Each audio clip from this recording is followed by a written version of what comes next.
Brandon, welcome back. Last week I binged all of Ahsoka in one day in anticipation of recording. We didn't end up recording. So to make up, we are going to talk about Ahsoka. Ahsoka! Gotcha. Okay. And the Star Wars. And I need your help with this because good God, do they not give a shit about new viewers. I have not caught up with the Clone Wars or the Rebels or the all of the animated stuff. So there's some characterization that I didn't quite understand, and there's some other shit that I didn't quite understand. We'll get into all that. But first, in the style of a Star Wars crawl, Brandon, can you introduce the fucking Duetcast?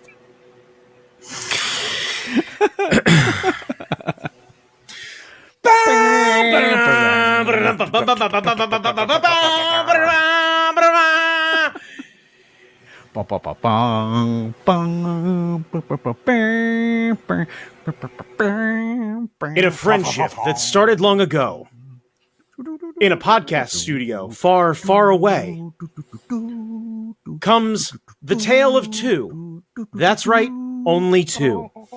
One relying on his quick wit and loud voice to make with the yuck-yucks in a place that he feels foreign, that he doesn't belong. The other, a man who possesses the largest lightsaber I've ever seen.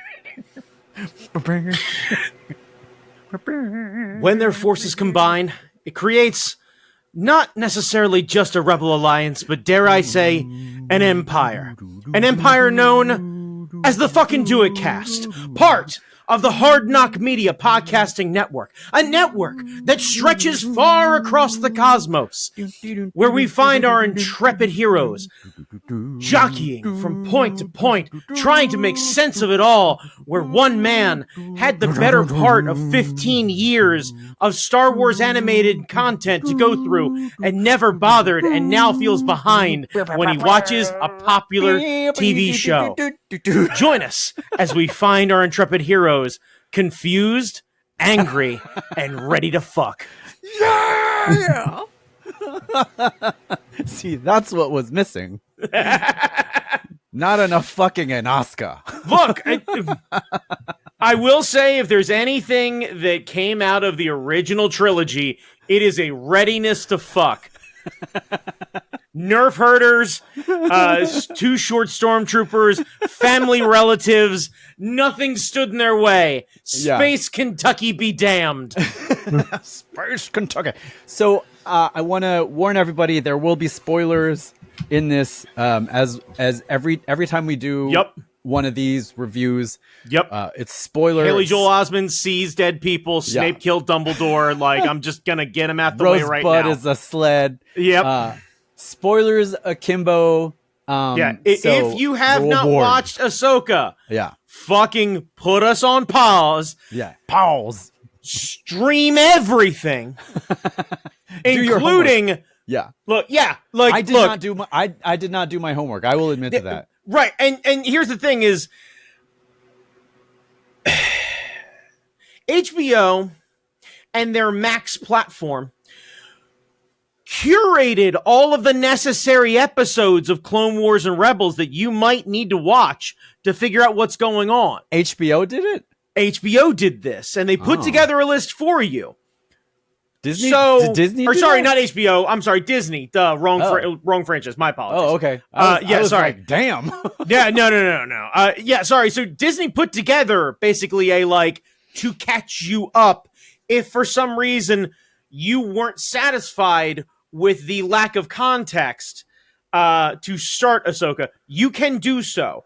If you can't be bothered with that and you just want to shout at your screen, you can shoot me a message on Instagram and I'll tell you what the fuck happened. I didn't really shout at the screen because there's enough context clues to piece together some of it, but there's certain things that so I guess we'll do our regular review format, but when Sabine is reunited with I don't even know the dude's name. Ezra. Ezra. It was like, hey, and they were just like, okay, and we're going on. And I don't know if that's just the way Ezra is and the way Sabine is. Well, yeah, they have what I would genuinely call a repressed sexual relationship that they're not going to act on because they don't want to do that these days and just make Star Wars about old school relationships and shit like that. Yeah. So will they eventually, in theory of future seasons of things, show a love? Absolutely. But for the time being, Ezra was also, if memory serves, a bit younger than Sabine. And Sabine's also Mandalorian, which means she don't got time for his fucking preschool bullshit.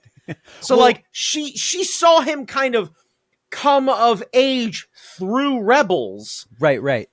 Until he became essentially Jesus of the Rebels crew. Well, my impression is that it has been years since they'd seen each other. And if I expected there to be like a little bit more of an emotional hit, like some hugging or like, you know, like be like, hey, you dumb fuck, it's about time, or I don't know. I thought there would be like more. I think more of a thing. Genuinely, I think they're trying to avoid having the young pairing be some sort of turning Sabine into a damsel in distress, because if she falls all over him, she treads dangerously into that territory. So that I can actually understand. Their relationship in Rebels was never really, like, Sabine was always a badass. Right. And was like way big into fucking graffiti and stuff like that, and like tagging shit and, you know, Mandalorian lore, and like there was a lot of pride going on there. So the idea of the second she sees someone who she is absolutely not in love with, but loves very deeply on whatever level you decide to choose. Like your homie. Right. The idea of you being like, sup? And the other person be like, long time no see. And you two holding that in just to see if you can fuck. Like, that made total sense to me. Okay. Because Ezra always kind of downplayed things as a character. Like, because I think he was trying to be tough because he realized he was force sensitive and got trained by like one of the last known Jedi around, and that, you know, and the guy's fucking blind on top of everything, the one who trained him. Ezra had to kind of step it up, but like his lightsaber in Rebels, it had a blaster on it. That's dope. Like it was fucking rad. Like he did not adhere to the regular Jedi shit in that sense. And in turn, Sabine doing the same thing, trying to train with Ahsoka, same kind of thing. Yeah. And I don't think you really needed to see what happened between the two of them to understand that, like Sabine's a rebel at heart. Ahsoka's trying to train someone, but doesn't really understand it, and is also terrified of turning whatever, like... Yeah, because her legacy is, if she's just like her master genocided a whole hell of a lot of people. Well, this is where we start to get into the Clone Wars lore, because at the end of the thing where Rey, I can't remember, Stevenson's character walks out onto like the hand of the dude pointing or whatever it is. Oh yeah, I didn't know what the fuck that was about, but that was intriguing. So that is essentially God. Oh. So in Star Wars lore, there is a like world between worlds, and supposedly that's where it is, where they traveled to. Oh, see, that was unclear. Like, right. Well, this is a big nod to the thing, because like the father was the one, and this is a real like Cain and Abel story, where in Clone Wars there's a son who is the Sith, who is still standing next to his father. So when you saw the other figure with the bald head, there's supposed to be his daughter on the other side, draped in white. She sacrificed her life to save Ahsoka. Oh, okay. Because Ahsoka was pure, and she believed that Ahsoka deserved to live to balance the Force, but that's why you don't see her stone monolith next to his. Mm-hmm. But yeah, like there's a whole thing in Rebels, what's his face? Ezra discovers what looks like almost like a stained glass kind of religious image of the three of them and is trying to understand everything and yada yada yada. So like that's where that came from. Obviously, we know that R.I.P. Ray Stevens, that he died, so we're not going to get to see the journey that he went off on. A lot of people online, especially on the fucking like aggregated Facebook posts that I get about that, are like, God. I wonder what he's going to go search for next. And it's like, bitch, Jesus Christ, like fucking do a Google search. Like leaving that open-ended of him searching for something greater and finding himself literally standing on the hand of the Father of the Force makes a lot of sense. And the idea that the overtone is that the Sith still lives, the Jedi Order has fallen, is beat you over the head obvious if you have watched the source material. Otherwise, it just seems like, whoa, this is a real fucking thing. Because when I imagine when you saw it, you were like, what sort of fucking space lore bullshit is this? Yeah, I was intrigued because I was like, I love him. He's a great addition. Yes. I want to know more about him. That Lord of the Rings statue shit going on there. I was like, so it's not just a different galaxy that they're in. There's some fuckery in here. They are in quite literally a land far, far away. And that's kind of the idea.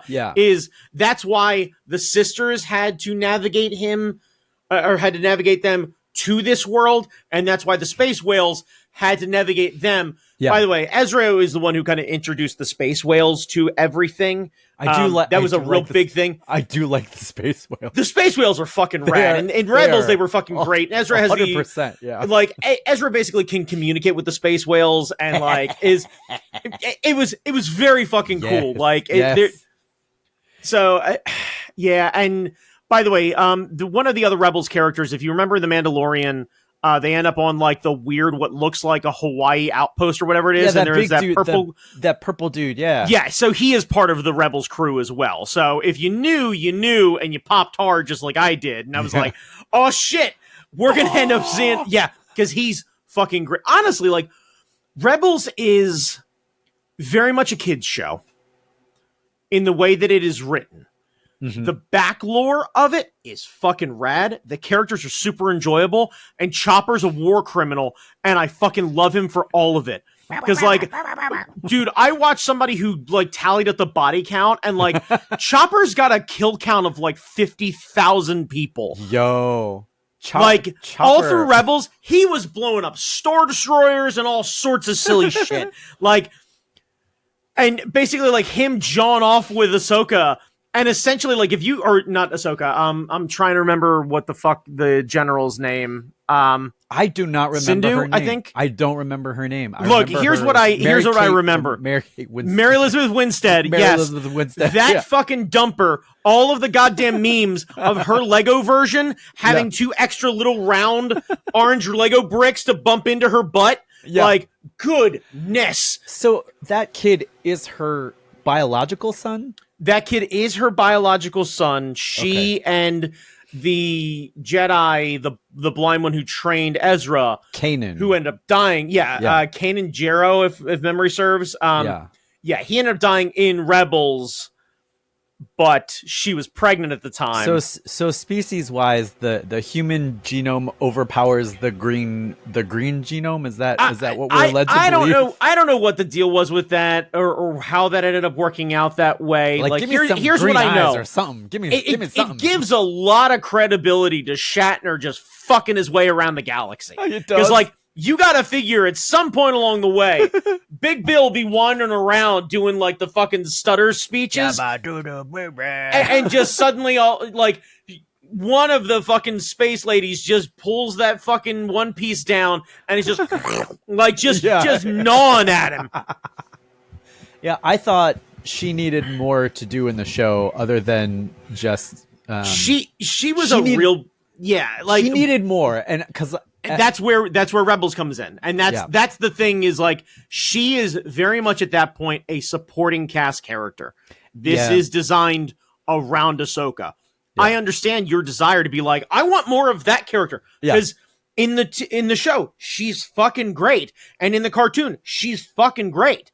Like, it makes a ton of sense. And also, that's why they never really tackled the Sabine and Ezra relationship, because they had a Jedi literally turning on the Order and being in love with a fucking badass lady. Yeah. So we got everything that we wanted from Clone Wars when Obi-Wan was falling all over the Mandalorian Queen. Yes. Like, acting out. It was like, it's almost, we took Anakin and his story with Padme and decided this isn't going to end tragically the same way you think. Right. I wanted more of her. Yes. I thought this was even though I don't know Sabine that much, I thought this was a good introduction to her character. Yes. Although the art aspect was kind of missing. Like, that I will agree with that. The graffiti and stuff like that, they really carved out. Honestly, I think this season could have used 3 more episodes. Yeah, it felt very short. Yeah, but it makes me wonder if they purposely made it short to see if fans will clamor for more seasons, and then have them dig deep next time and do another couple episodes. Yeah, because I do think, as important as Sabine's art was in Rebels, it is not necessarily a dire thing for the story that they were telling. Sure.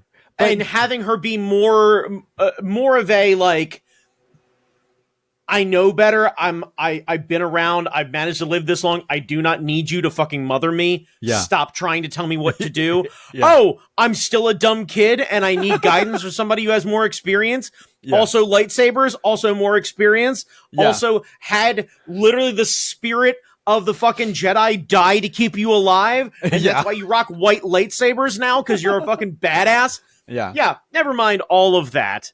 I did like that Sabine was still a little unsure of herself. Like, she got blasted a lot. Like, she took a lot of hits. That fucking Mandalorian armor made such a fucking, like...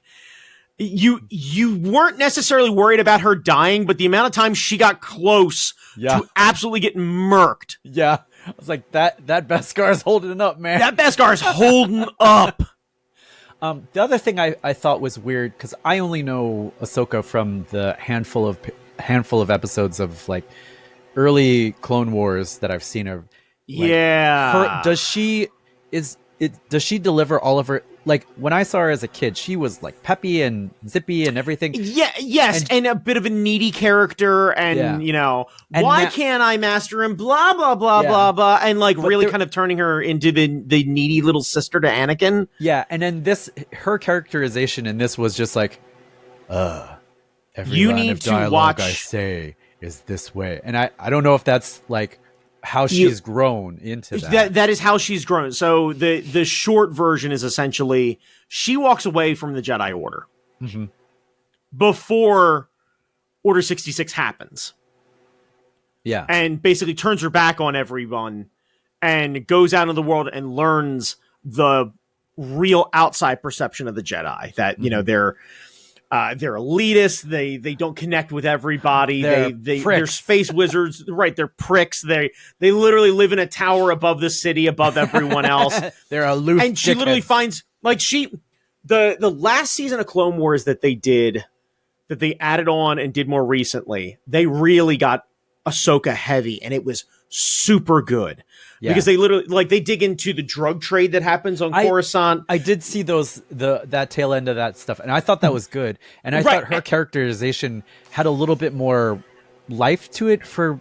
I don't know. There's something about Rosaria Dawson's version of Ahsoka that was just kind of like, it felt draining, and I know that's kind of the point, but that's also kind of the point. So so in between that last season and then during Rebels, Ahsoka has watched all of her Jedi friends die.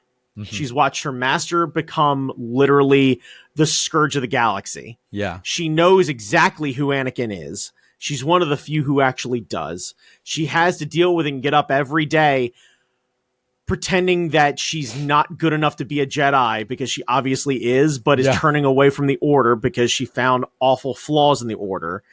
And then feels responsible to try and help all these people because deep down she's still the same person.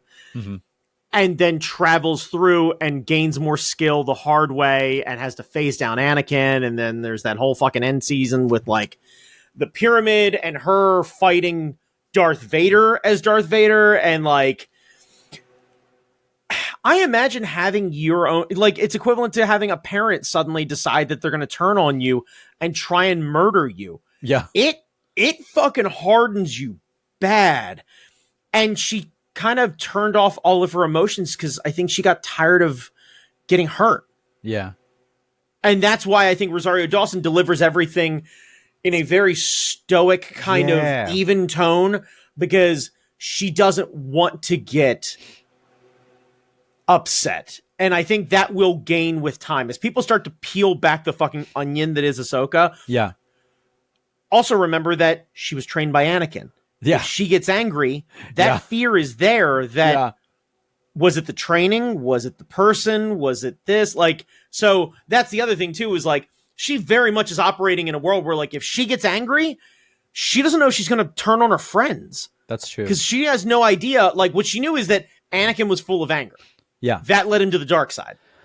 I think it would have been interesting to see some of that, but I understand that they're hoping for more seasons, so maybe that aspect will come out. But also, like, there's very clearly a connection. I mean, they did that flashback episode where they had the same girl that played young Gamora or whatever it is from Guardians, or it's the same actor. That's dope. Yeah. Yeah, she's fucking great. She was good. The same. Yeah, she was great. But having that flashback and then having Hayden Christensen play Anakin again, talking to her, and telling her, there's another way. I'm not dead yet. This and that, and like, I thought that was nice. I liked the rehabilitation of Hayden Christensen getting a gig and coming back, because I dogged the prequels like everyone else. I know you did. But seeing him do stuff with a director who actually can direct an actor. You mean other than just faster and more intense? Yeah, faster and more intense. Like if you give an actor something to work with, they can give you something. And it was nice to see Hayden Christensen actually bring some stuff out. I thought that was cool. I liked how they did the red eyes. That subtle change where he was like, "You don't get it, I'm gonna fuck you up." Right? Like, look, I'm trying. I don't want to be like you. I already know this. But it's like, right, and that's it. She's like, "Yeah, I know." That I think could really, if you give it a 5 Mississippi and assume a lot of good things. Now, I will say with this show, you do have to assume a lot of good intent and just kind of yes-and your way through things. Yes. You really do. Like, even for somebody who's seen all the material, I did a lot of that, but also every time I was yes-ending, I was like, yo, the little hermit crab people are rad. Yo, those little dogs that you ride are fucking rad. Yo, the sisters look fucking great. Yes, they do. Yo, all of the reanimated fucking stormtroopers are super fucking cool. Oh my god, the Kintsugi thing where they had that gold inlaid in their armor. Yeah, right, yeah, like the old Japanese armor where you fix everything by doing the gold, like that little nod. The Roman statue face. Right, yeah, like this weird mishmash of historical military and having all of that, and then having all of the like undead ones draped in the red ribbon and stuff like that, and having them basically be marked with the witches. Yeah. And like, I loved that. Like visually, I saw that on people were talking about it on Twitter, and I was like, that can't be Star Wars. Star Wars doesn't do that. But that was in Star Wars, and then I saw it, and I was like, holy shit. Well, yeah, because the sisters are like fucking rad. Because remember, they're the same ones that started Asajj Ventress, and the male counterpart planet to the sisters is the planet that Darth Maul's from. Oh, that's so cool. So, like, literally during Clone Wars in the, like, I think it's like season 3 maybe or something like that, they grab Darth Maul's brother and bring him over and basically infuse him with the power necessary to become the warrior. And he went from being, like, he does a full-on, like, evil Captain America thing where, like, he grows 3 sizes and horns fucking come way up. And he's got some weird, like, I swear to God, he's got some sort of like lightsaber battle axe or something. Like he's a fucking badass. Cool as and shit. He's like yellow and black instead of red and black. And like the whole lore of that is super fucking good. I liked, they were a great addition. I'd never seen anything like that. Weird ass space magic, getting weirder space magic. Yeah, and then flaming sword. And fucking flaming sword. Now, I thought Danny Nasanto's daughter, and I don't remember the character's name, but she's the one who gets turned into the Red Witch and has the sword. Yes, I thought she had a lot to do in the front end, and in the back end she had that amazing fight because, you know, when you're an expert martial artist, when your dad is Danny Nasanto and you're on screen, you make everything look good. Like she made Rosario Dawson look excellent, and I thought Rosario's saber fights were a little slow, but I know she wanted to do them. Except for the one where they were taking all of the stormtroopers on, and Ezra pulled the two stormtroopers through her lightsabers at the end. Yeah. That was fucking cool. Yeah, that was cool. But like she had a couple great moments. Like Rosario, to her credit, like you said, she wanted to do it. That's great. Like I love any actor that is like committed to that. Yeah. And I'd argue that much like a journeyman pro wrestler, we didn't see anything super amazing, but paired with the right tag team partner, you can get a lot of really great shit out of that. Like, not everybody is great one-on-one, but when you take on John Cena, somehow everybody looks real fucking good against John Cena. Yeah. And is it that everyone else is fucking great, or that John Cena puts a lot of people over and makes everybody fucking look good? Yeah, like so that fight with the flame sword, that put Rosario Dawson over because Danny Nasanto's daughter knows what she's doing. Yeah, and like as much as I wanted more of that character, I understand the idea that someone that could be bought into the lore of everything and how important their role is and blah, blah, blah, could just be an inadvertent sacrificial lamb. Like, the sisters looked disappointed when she died, but not surprised. Yeah, I knew that, like, when they introduced the sisters, I was like, Danny Nasanto's daughter is not long for this world. She better have an awesome fight scene at the end. Like I was not quite so early to damn her to death at that point, but when the sisters were like, "Are you sure you want this? This is a commitment to the death." I was like, "Oh, boo! Yeah. We're gonna lose the badass lady. That sucks." And she's a stunt performer, so perhaps she will have like another role in the future. The sisters, in theory, could travel back, grab her undead body, reanimate it, and bring her back to be some sort of like, what the fuck is it? Like the one in the Gwendolyn Christie's badass the Chrome Phasma Trooper armor. Yeah. Like we could have some sort of cool undead badass flame sword wielding fucking witch warrior just coming at fucking Ahsoka. They need people who can fight they need people who can fight to make these actors look amazing, because this isn't doing it for me. I'm sorry. No, this is the thing is, once I blame the Yoda fight in the prequels. Yeah. Because once we saw that Yoda could do the flip-a-doos and make fucking old ass what's his fuck look good. Yeah. It was like, oh, okay, yeah. Like the second Dooku looked like he was really capable with some sabers because of some good CG, and I was like, well, I guess I won't accept the original fight between Darth Vader and Obi-Wan anymore, huh? Yeah. Like, because that feels fucking like two people who literally moved like action figures fought. There's just...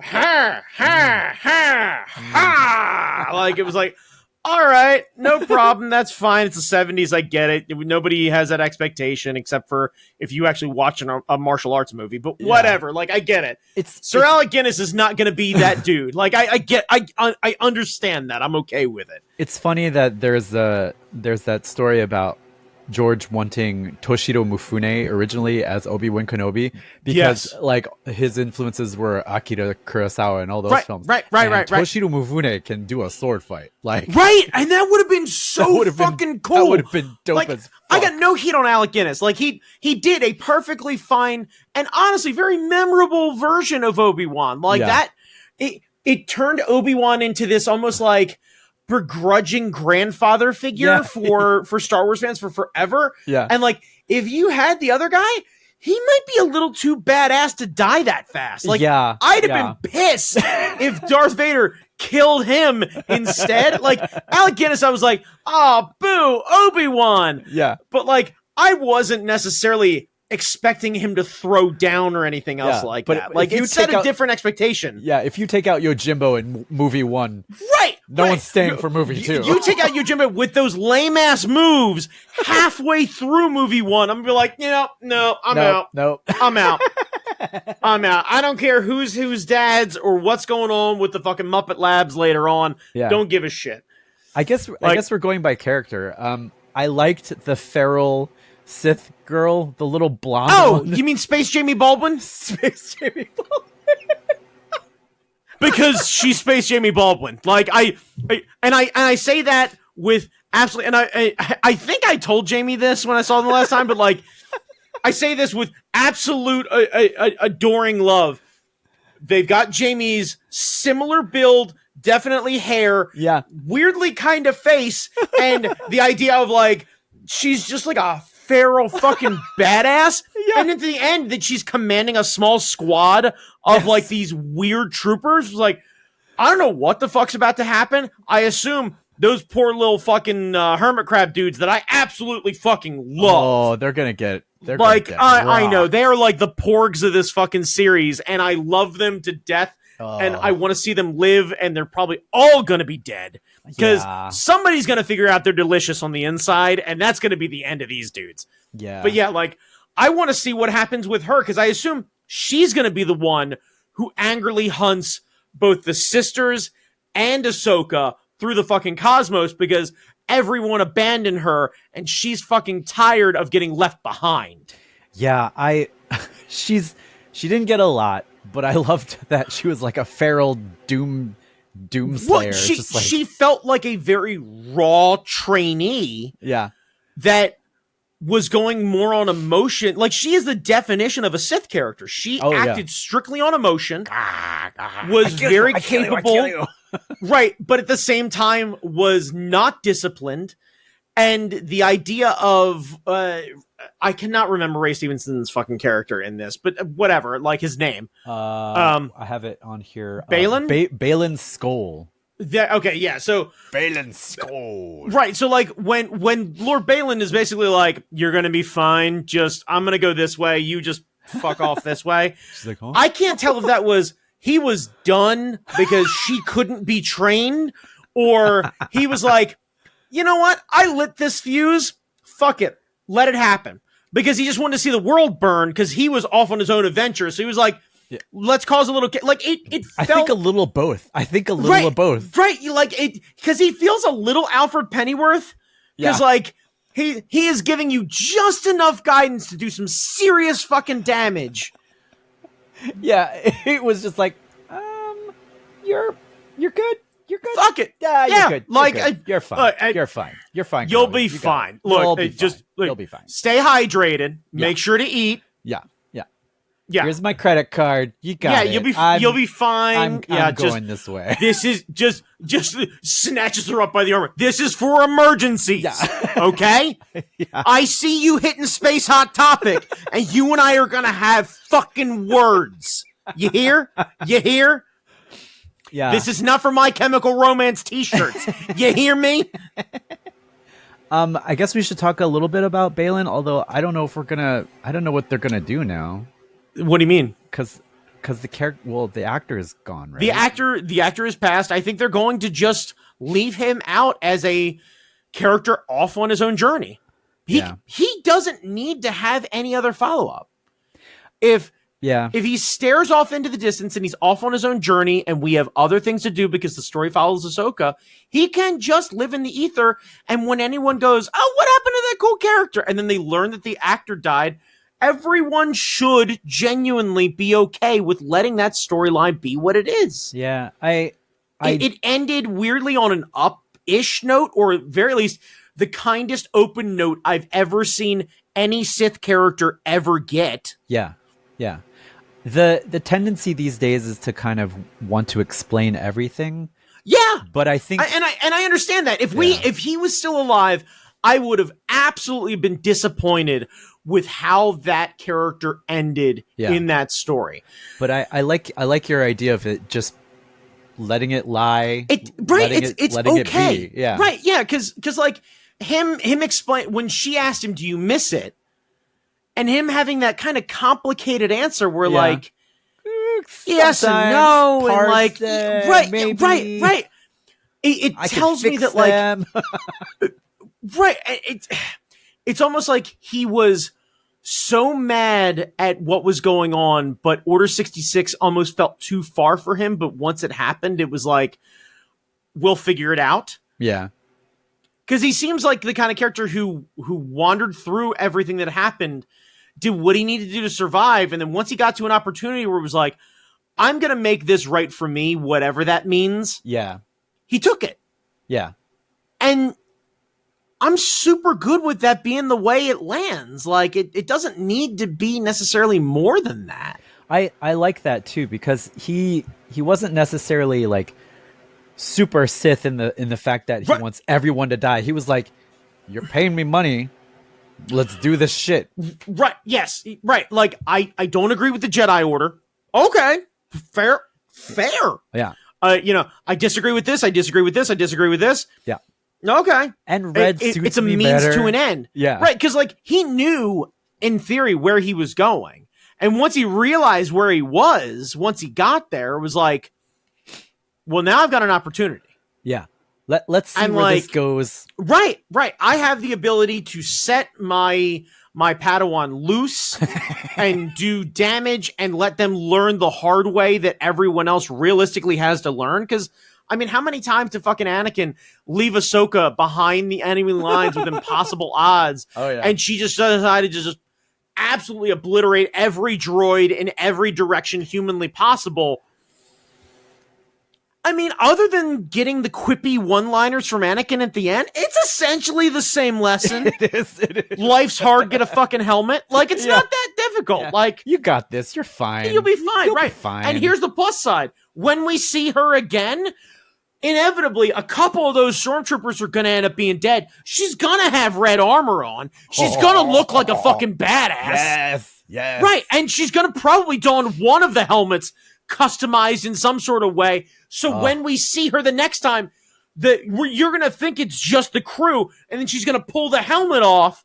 She's going to look easily 3 to 5 years older. She'll be angrier, and she'll lead them on some sort of fucking deadly mission to go take out someone else. It's a win for me. It's a win for me. Right. There's no bad options, because also the idea of how the fuck did she get off the planet? Yeah.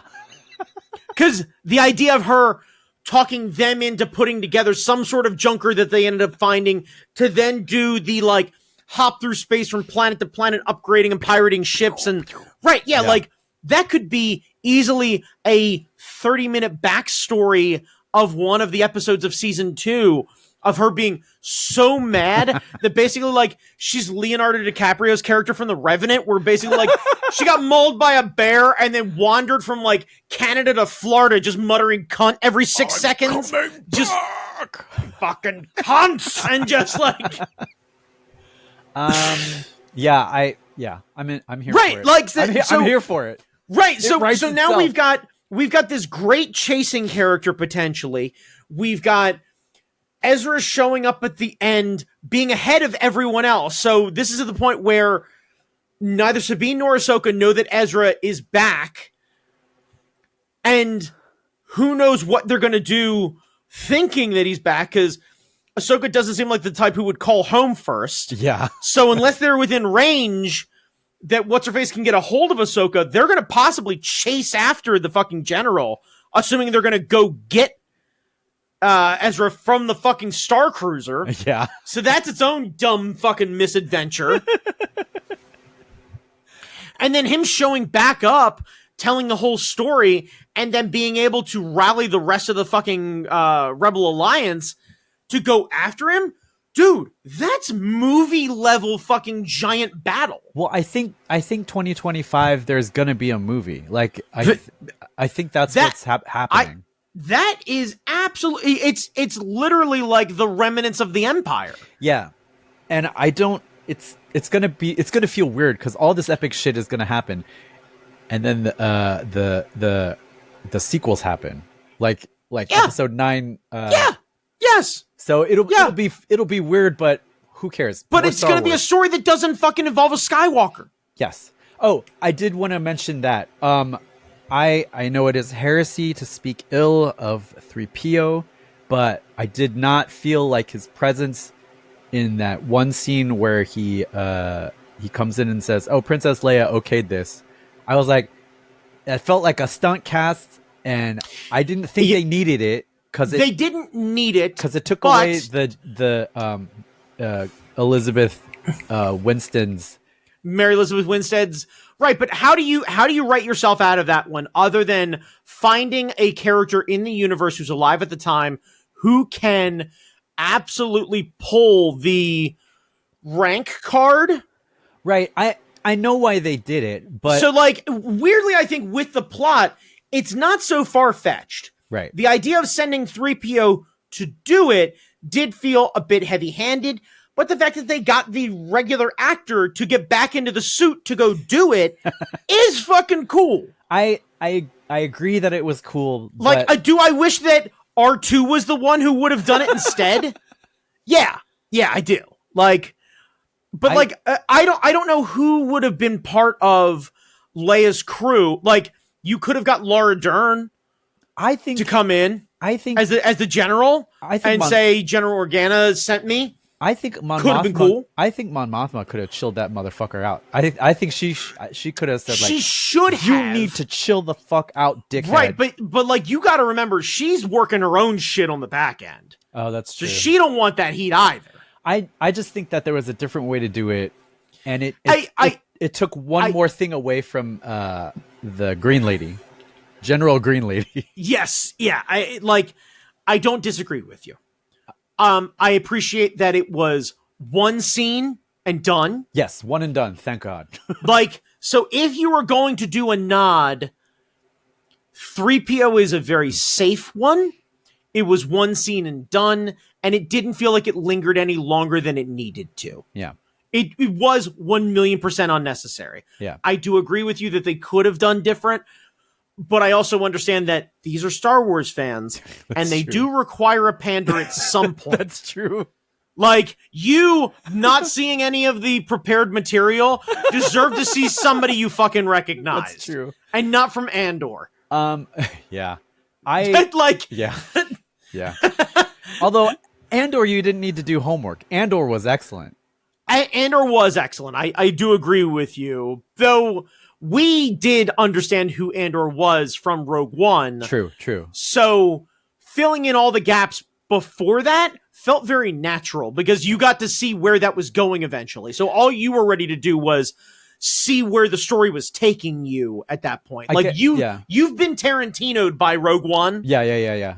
So everything else is like, fuck it, I'm in. Whatever happens here, this is great. And like, you had a Sarsgaard as the guiding light there. That's true. Like, you picked up the fucking heavy hitter to hold that thing together. Yeah, you don't need any backstory with him. He's right, because like you don't need him in any other movie. He was yeah, that's what I'm saying. Like at least in Ahsoka, we got Mads Mikkelsen's brother to play the general. Oh yeah, we'll get Thrawn at the end. Yeah, but yeah, one other one before we get to Thrawn. Huyang, is it Huyang? The robot that David Tennant voices.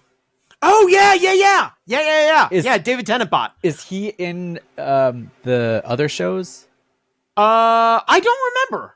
Probably. I think he's toward the end because I think he's Ahsoka's traveling partner. Because his design is very reminiscent of like early concept art of what C-3PO was gonna look like. That makes a lot of sense. I was always curious if he looked more like one of the old Doctor Who robots or something like that. Yeah, well, he does. His design feels right. Like his design feels very 70s in kind of the best kind of ways. Yeah, like I know he was in Rebels at one point. I don't remember him having a huge role, but I'm very glad to have David Tennant play him in this because I think he was absolutely a great bonding character for everyone because he got to do simple one-liners that made total sense.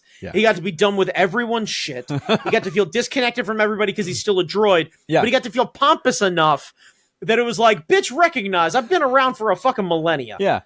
I was teaching you when your great-great-great-great-grandpa was still in a ball sack. Like, fuck off. He's like, you suck. You're a Mandalorian, and also, did I mention you suck? And then when Ezra's building a lightsaber and him being like, bitch, I thought you was going to show up. You mean this piece? And he's like, exactly that piece. I was like, yeah, that's right. Yeah. Like, he got to also be hoarding grandpa. Because when you got to see his workbench, I was like, holy shit. That is every workbench of every house I've ever been in. When the grandfather built that workbench in 1950 and nobody wants to touch it. There are nondescript bins with no labels on anything. He knows exactly where everything is. It's my system. It's my system. Right, yeah. Because if you go back and look, there's no fucking labels on anything. Like, he absolutely is that grandpa who was like, I need a screwdriver, 3rd drawer down, 6 over, 1 up. It's got the little orange dot of paint on the end of it. That's how I know it's a screwdriver drawer. And it was like, what the fuck sort of... And he, in canon, did the preamble long, long ago in a galaxy far, far away. Right! How great was that? That's some wibbly-wobbly, timey-wimey shit. That's dope. Right, the idea that that's how he tells a story to Ahsoka is like...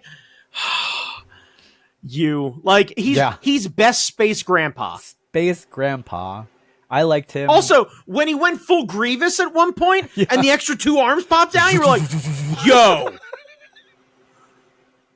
Like, I'm not saying he's going to have his IG-88 moment at any point, but he fucking should. Yeah. He's not just a teacher. He can throw down. Yeah. I may teach younglings, but I can toss with the best of them. Yeah, it's like discovering that the owner has hair plugs. I'm not just the owner, I'm also a client. Like, oh my god. Speciality. I love them so much. I bought the Hu Yang.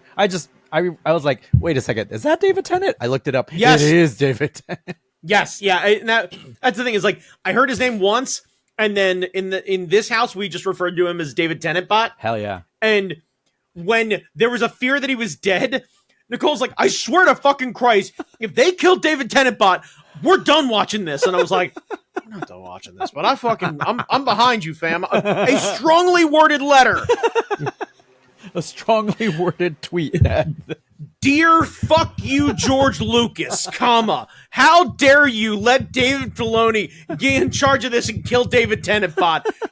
You cunt. Sincerely, yours in Christ, Brandon and Nicole Chalmers. Like, just...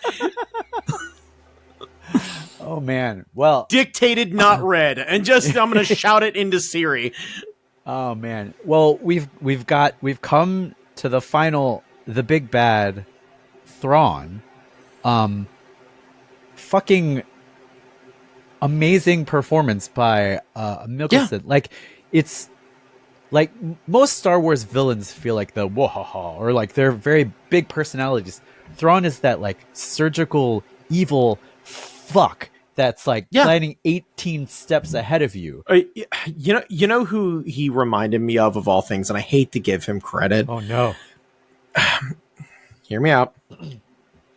That fucking weird historical turn of the century, not turn of the century. The movie with Mel Gibson where he's like United States Braveheart.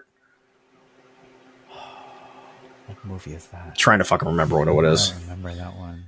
Anyway, so they have the guy who plays oh my god, Draco Malfoy, like the elder Malfoy, the blonde one. Yeah. He plays General Cornwallis of the British forces. And in turn, General Cornwallis is ruthless and moves pawns and only cares about victory and understands that sometimes some men just have to be sent to their death to have a greater success rate or whatever it is. Yeah. It's played very smooth and very delivering. And like the only time he's ever really a badass is when he's forced into a situation where he has to act, which I assume will happen at some point along the way. But yeah. Similar kind of thing of like Thrawn is such a tactician in that sense that it almost feels like even though he's sending people to their death and he's playing with live ammo, it almost feels like he's playing chess. Yes. With everything very all much the time. Yeah. He was like, "Oh, we lost contact. Well, we're about to get attacked. Send more troops." Right. Yeah, like okay. I know they're coming. No problem. Come on, they're coming. I've seen a movie. We know like, just this like they're going to get inside. It's fine. Yeah. Like it's this acceptance of reality and then always being prepared is this terrifying like how many steps ahead of us is he actually working? Because he never shows his cards. Ever. No. And I love that in a villain because he's so right and you sickly kind of root for him, even though he's the most evil cuss in the fucking universe. Mm-hmm. And also, he loses because there's a whole movie series after this where like, or he doesn't, or he doesn't. Because remember, he went off to another fucking planet and kind of disappeared for a while and then came back. What's to say the second time around he's like, you know what? Fuck this. I'm going to Space Beach. Yeah. Like I don't need this shit. He takes a vacation. I need a vacation. Because he could genuinely disappear again. Yeah, but I don't think I saw him in any of the animated things that I had watched to catch up with some of the Mandalorian stuff. So this was my first introduction to Thrawn. And, okay. And people have been talking him up like always. And I thought he portrayed him very well. Made me fear him because of how fucking smooth he was. And just like the absolute certainty that he's right. And his plan worked. His plan fucking worked. Despite everything, it was always going to work. He got all the gear onto the ship. He was able to take the ship back home, Yeah. Yeah. Like, and that's the thing is like, there's, I was curious if it was played by the same character, but apparently like there's after effects of Thrawn's victory in Rogue One. Oh. So like, he makes an impact. So there is a very open-ended thing with him. Now, bear in mind, there are probably going to be a lot of people who have read the novels and everything else like that and know exactly what the novel fate of Thrawn is. I have not. I do not plan to. I don't say that with any sort of ire or anything else like that. It's just too much content. Like, and Jamie couldn't be bothered with the cartoons. Yeah. I cannot fucking do all of the Star Wars novels. I can't. I don't have the fucking patience for it. They're not canon now anyway. They've That's fair. They've stated that the novel stuff is going to live in its own pocket universe. So whatever has happened is there, but we're doing our own thing. Like they're off the rails. So like this is all new shit. Yeah, so there's a good chance that Thrawn could continue to just fucking like, I mean, dude, who knows? Maybe he fucking like seals himself in a little like space jar or something like that, all Rita Repulsa and shit, and just like suddenly like years I'm free. Right, yeah, just slowly saunters out of the thing and just goes, after 10,000 years I'm free. It's time to conquer Coruscant. And then just fucking hops in a jet and just fucking shatters off. Make my trooper grow. Oh my god. Yes, and then it's the weird one with the fucking like Greek face or whatever it is, and he's like just fucking stomping all over Coruscant because he's 100-foot tall stormtrooper. Can't hit shit, but it's just accidentally fucking shit up because like still a stormtrooper, like looks rad. Still a stormtrooper. What about that death trooper where they blasted the helmet off and he's just right? Yes. Oh, it's so good. Right, because it makes me wonder how long until they're the Army of Darkness. Yeah, I didn't appreciate how much we needed more fuckery in Star Wars, but we needed more fuckery in Star Wars. The witches were fucking great, and the second you accept that there's space magic, there's gotta be witches. Come on. There are wizards. Well, there's got to be witches. It's more of the like I was excited to finally see all of the space magic shit happen because I'm like, does this mean we get Ventress? Does this mean like, because there's so many fucking open-ended things that could happen. We could get weird fucking spider-ass Darth Maul. Like, who the fuck knows? There's so many things that are possible now that the Space Witches are here. Yeah, more weird shit. Yeah, right. We saw the giant Mandalorian water beast. I forgot what it was called, but like the mytho beast, the mytho yes, beast. Yeah, the mythosaur. Yeah, we saw the mythosaur. We need more weird like, fuckery in Star Wars. We can get into some cool right, because like we're prepped for a giant fucking dinosaur adventure, dude. Yeah. Like right. I'm here for all of this. Power Rangers, lions, witches, wardrobes, giant fucking Jesus allegories. Yeah. I'm fucking here for all of it. Witches, fucking green saber, green fire saber, Ranger green fire saber, mounted and handled by a prequel version and single story following the greatest named Jedi ever, Kit Fisto. Just see it as the fucking thing. Fisto, January 2025. And it's just, you don't know if it's a threat. You don't know if it's a Star Wars thing. It'll be You're fucking gonna get Fistoed. Right, and here's the thing. You know what we do? We put Phil Lamar in the fucking stuff. So this way he's got the same voice. So he's got that great voice and a lean build and those fucking long tentacle dreads. Yeah. And he's like, hey, how's it going? And absolutely just shows up, motherfucks every droid, and then fucks off into the distance. Why? Kit Fisto. That's why. So, Brandon, would you recommend the show? Would you recommend the show? I recommend all Star Wars to absolutely everyone always. More of this universe is always going to be better. Will it hit every single thing for every single person? Absolutely not. But if you are willing to see a bit more of the universe, see some rad cool creatures, get introduced to a new villain, get introduced to the sisters and the witches and all the cool shit and everything else like that, embrace a bunch of new characters, and honestly, if you ever watch Rebels, you'll realize how how closely they kept to the source material as far as every single character, except for Ezra, because he looks like Space Aladdin now with that fucking beard. It's a little weird, but I'm kind of here for it.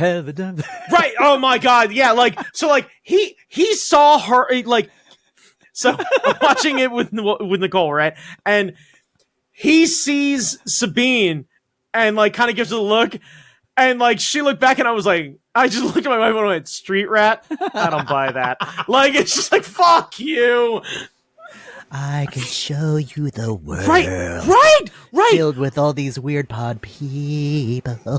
Hey, they're goddamn adorable. And that little scene where they're in the little shell and the little wolf's in there with them. Yeah. Because initially the wolf wanted to eat him and he was like, hey, close that, be safe. And they're like, oh no. And then close the door. And I was like, oh my God, Space Wolf and the fucking dude are going to have an adventure together. And I'm here for this. I want a side series of just Star Wars shorts, 6 to 8 minute little side adventures with the two of them just exploring this fucking planet. Yeah. Right. I did love the rock dudes. They were cool as shit.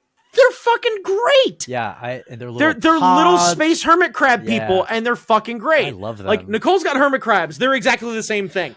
They are rad and love to chitter around, and when they get used to you, they're fucking great. But the second you see them the first time, anytime I turn the light on of the cage and they're out wandering, all of a sudden they're like, fuck, and then immediately hide. And they're great that way. Yeah. I love any sort of creature that has adorable little eyes that sit up like this. Yeah. And really just want to be your friend but do not trust anything. Yeah. It is the nature definition of the no thank you droid from the fucking latter trilogy. Yeah. No thank you. I'm super here for any creature that is like that. Because they're fucking adorable. We got just Space Cat, amazing. Space Dogs, amazing. Space Rock people, amazing. Right, yeah, I totally forgot about the fucking Space Cat in the beginning at Ezra's place, because that's where Sabine is staying, is Ezra's tower. And the cat was a big thing for her. Yeah. The nods are super great. You should totally watch it. Though genuinely, I think you should put Rebels on in the background as you're working. It's a genuinely lighthearted, enjoyable show that has a lot of really cool backstory stuff. And Zeb is one of my favorite characters. And like, it's good, wholesome Star Wars fun. If you don't like it, I think you're taking the series and more importantly, Star Wars as a whole way too fucking seriously. Yeah. And I think that's a key thing of all of the new Star Wars content in the last, I'd argue, 5 to 6 years. If you are taking it too seriously and you are mad about something that happened in Star Wars, go touch grass. Do you hear me? You have lost sense with reality. This is a space opera TV show and series of movies. Yeah. Don't take it so seriously. You're absolutely allowed to dislike certain things, to wish that other things happen in your sense, like the 3PO thing. I think completely valid. Yeah. But I don't think it ruins the series. I don't think it... stores keep watching. Right, like, I don't think it ruins one character in particular. I don't think it undermines anything. I think it was a little heavy-handed, but ultimately not harmful. Yeah. Go into this as well as all other Star Wars, except for Andor. Andor will break your heart if you go into it lighthearted. Andor is absolutely chef kiss amazing, but it will break your heart if you go in lighthearted. You got to be ready for like heartbreak feels good in a place like this kind of thing. You got to go in with that attitude. Man, like Andor is the Rudy of Star Wars movies. We're like, you want to feel good about it, but it's going to make you ugly cry. Yeah. And Andor was, oof. Realistically, here's a general rule. If Andy Serkis isn't playing a loud fucking villain and he shows up, be ready to cry. Yeah. If he's not trying to get you to sign up for a SoundCloud, go. Bring a tissue By box. the way, quick aside, have you watched the new season of Luther? Or the new Luther movie? No, not yet. It's on Netflix? Not yet. Andy Serkis plays the bad guy, and he's a fucking maniac, and he absolutely steals the show, and you owe it to yourself to watch that. It is absolutely fucking amazing. I love Luther. We're going through Lupin right now. Okay. Lupin, the French series. Yeah. That's good. That's good. If you like some heist shit, Lupin is good. Yes. Yeah, okay. Lupin is very good. Yeah, but just knowing that you and I absolutely adore Andy Serkis, especially when he played that absolutely gut-wrenching role in Andor, him playing an unhinged...